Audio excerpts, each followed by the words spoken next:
بسم اللہ الرحمن الرحیم۔ محترم ناظرین، ملکہ نے حضرت سلیمان علیہ السلام کی طرف ایک عظیم الشان تحفہ بھیجا جو بادشاہوں کے شایان شان ہوتا ہے۔ جب وہ تحفہ سلیمان علیہ السلام تک پہنچا، آپ نے اس سے بچنا اختیار کیا اور اسے قبول کرنے میں بے رغبتی کا اظہار کیا اور فرمایا، کیا تم مجھے مال دے کر بہلاتے ہو کہ میں تمہیں شرک پر ملک سمیت چھوڑ دوں؟ اور جو مجھے اللہ تعالیٰ نے ملک، مال اور لشکر عطا کیے ہیں وہ اس سے کہیں بہتر ہے جو کچھ تمہارے پاس ہے۔ معاملہ حقیقت پسندانہ ہے، کوئی مذاق نہیں، اور مسئلہ دعوت و اطاعت کا ہے، یہ کوئی بہلاوے کا مسئلہ نہیں۔ حضرت سلیمان علیہ السلام نے انہیں اپنے ارادے سے آگاہ کیا اور ان کے ملک پر چڑھائی کی دھمکی دی۔ محترم ناظرین، جب یہ شاہی وفد ملکہ کے پاس واپس پہنچا اور اسے کہانی سنائی، اس نے سنی۔ وہ اور اس کی قوم مطیع ہو گئی اور وہ اپنے لشکروں کے ساتھ سر جھکائے سلیمان علیہ السلام کی طرف روانہ ہوئی۔ جب سلیمان علیہ السلام کو ان کی آمد کا یقین ہو گیا، وہ اس سے خوش ہوئے اور اللہ تعالیٰ کی حمد و ثنا بیان کی۔ حضرت سلیمان علیہ السلام نے ارادہ کیا کہ وہ اسے اللہ کی نشانیوں میں سے کوئی نشانی دکھلائے تاکہ وہ اللہ کی قدرت اور سلیمان علیہ السلام پر اس کی نعمتوں کی دلیل ہو۔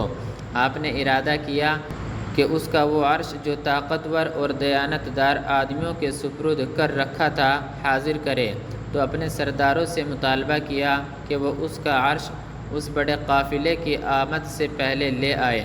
حضرت سلیمان علیہ السلام نے جو ارادہ کیا تھا تھوڑے ہی وقت میں وہ پورا ہو گیا۔ یہ ایک معجزہ تھا۔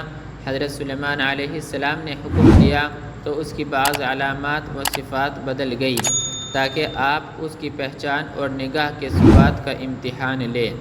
اگر ملکہ پر یہ معاملہ خلط ملط ہو جاتا تو اس سے زیادہ باریک اور دور رس معاملات میں کوتاہ نظری کی دلیل ہوگی۔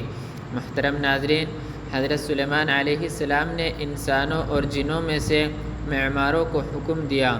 انہوں نے اس ملکہ کے لیے شیشے کا ایک بڑا محل تعمیر کر دیا اور اس کے نیچے پانی جاری کر دیا۔